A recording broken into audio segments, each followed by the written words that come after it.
Pada Mei 2022, Raja Salman dari Arab Saudi sempat dirawat di salah satu rumah sakit di Jeddah. Beliau dirawat setelah baterai pacu jantungnya diganti beberapa pekan sebelumnya. Raja Salman yang saat ini sudah berusia 86 tahun memang sering dikabarkan keluar masuk rumah sakit.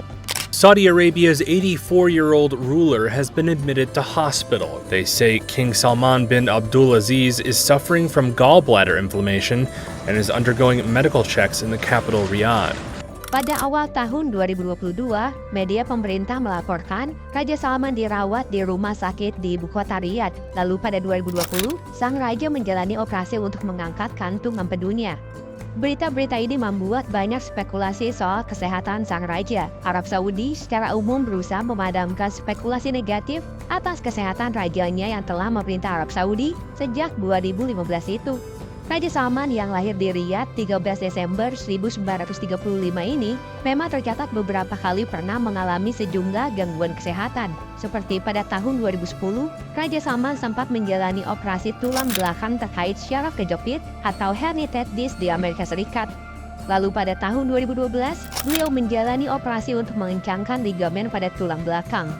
Selain itu, Raja Salman juga pernah dikabarkan menderita penyakit demensia alias pikun. Namun kabar ini dibantah pihak kerajaan.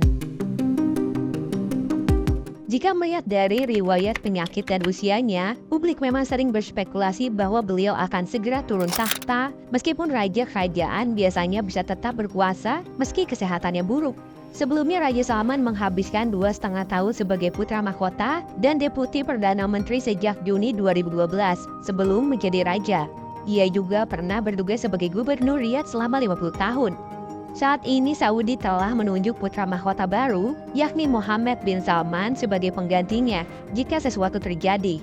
Sejak pengangkatannya ke tampuk kekuasaan, Pangeran Mohammed yang juga dikenal sebagai MBS telah menjungkir balikan Arab Saudi dengan reformasi sosial yang memusingkan, mengesampingkan saingan kerajaan, dan menindak lawan politiknya. Di bawah pemerintahannya, Saudi telah meluncurkan reformasi ekonomi yang ambisius untuk era pasca minyak dan memberikan lebih banyak kebebasan kepada perempuan, sambil mengadopsi kebijakan luar negeri yang lebih tegas. Sosok ini memang dikenal dunia karena begitu banyak kontroversi. Lalu, apa yang akan terjadi jika raja benar-benar turun tahta atau berpulang? Melihat status MBS sebagai putra mahkota, maka secara otomatis tentu dia akan menjadi pewaris sekaligus pemimpin Arab Saudi setelah Raja Salman. Bahkan, beberapa waktu yang lalu MBS juga telah diangkat sebagai Perdana Menteri Arab Saudi. Hal ini semakin menandakan dominasi Mohammed bin Salman dalam pemerintahan Arab Saudi. Raja Salman dari Arab Saudi mengangkat putra mahkota Mohammed bin Salman sebagai Perdana Menteri Kerajaan. Mohammed bin Salman telah menjadi penguasa de facto kerajaan selama beberapa tahun. Ia sebelumnya menjabat sebagai wakil Perdana Menteri di bawah Raja Salman. Satu hal yang pasti, ketika Raja Salman katakanlah meninggal dunia, tentu MBS akan menjadi orang terdepan yang berpotensi menggantikannya. Hanya saja, dunia khawatir ketika MBS naik tahta. I am here to sound the alarm about a psychopath killer in the Middle East with infinite resources who poses threat to his people, to the Americans, and to the planet. Ketika raja baru diresmikan, maka para pemimpin regional dan internasional akan terbang ke Riyadh untuk memberikan penghormatan dan selamat. Hal itu sama ketika Presiden Barack Obama mempersingkat perjalanannya ke India pada 2015, Menteri Luar Negeri John Kerry, Senator John McCain, dan mantan Menteri Luar Negeri Condoleezza Rice juga ikut merapat. Demikian pula Inggris sebagai mitra utama Arab Saudi. Mereka akan mengirimkan delegasi termasuk Perdana Menteri David Cameron, Pangeran Charles, dan Jenkins, mantan Duta Besar Inggris. Akan tetapi untuk kali ini kondisinya akan sangat berbeda. Amerika Serikat dan Inggris harus memperhitungkan secara matang perihal reaksi mereka ketika MBS naik tahta. Pembunuhan Jamal Khashoggi tahun 2018 lah yang menjadi alasan. Kasus ini disimpulkan CIA kemungkinan besar diperintahkan oleh MBS. Did you order the murder of Jamal Khashoggi? بلا شك لا. Absolutely not. This was a heinous crime. But I take full responsibility as a leader in Saudi Arabia. Atas hal itu, Biden berjanji untuk menjadikan Arab Saudi sebagai negara pariah. Departemen Luar Negeri AS juga telah menurunkan Arab Saudi dari sekutu menjadi mitra. Pada bulan yang sama, Gedung Putih mengatakan bahwa Raja Salman adalah lawan bicara yang sepadan untuk Biden, bukan MBS. Ada begitu banyak alasan yang harus dipikirkan oleh AS dan Inggris ketika nanti ada raja baru agar tidak terkesan munafik. Nantinya MBS akan bertahta sangat lama dibanding para pendahulunya karena usianya yang masih muda. Hal itu juga berarti Arab Saudi akan sangat-sangat berbeda dari yang kita kenal sekarang.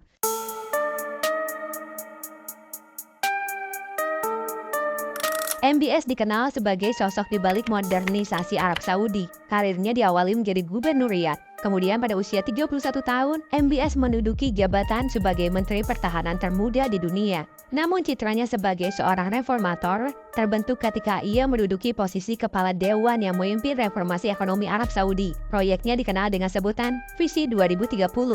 Selama menjabat, putra mahkota Saudi itu melakukan modernisasi di bidang ekonomi demi melepaskan diri dari ketergantungan produksi minyak. Privatisasi perusahaan minyak milik negara, Aramco, adalah salah satu hasilnya.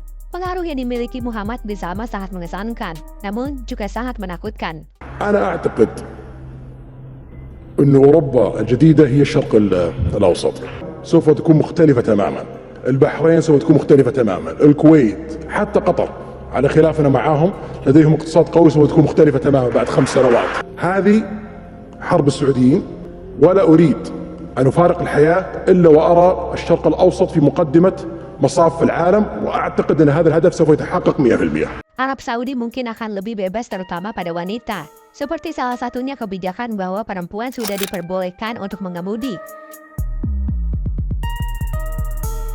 Di satu sisi, keputusan tersebut dianggap menjadi awal reformasi bersejarah untuk perempuan.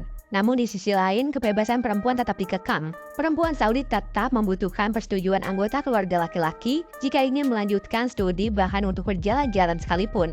Meski akan lebih bebas, hukuman mati rupanya masih akan sangat menyeramkan. Terbukti sejak MBS menjabat, angka eksekusi mati naik sebanyak 2 kali lipat. Lembaga pembela hak asasi yang bermarkas di Inggris bernama Reprieve melaporkan, sejak Pangeran Muhammad bin Salman berkuasa, jumlah eksekusi mati di negeri itu meningkat 2 kali lipat. Sejak Juni 2017 hingga Maret 2018, tercatat ada 133 eksekusi mati. Hampir separuh dari mereka yang dieksekusi pada 2018 adalah warga negara asing.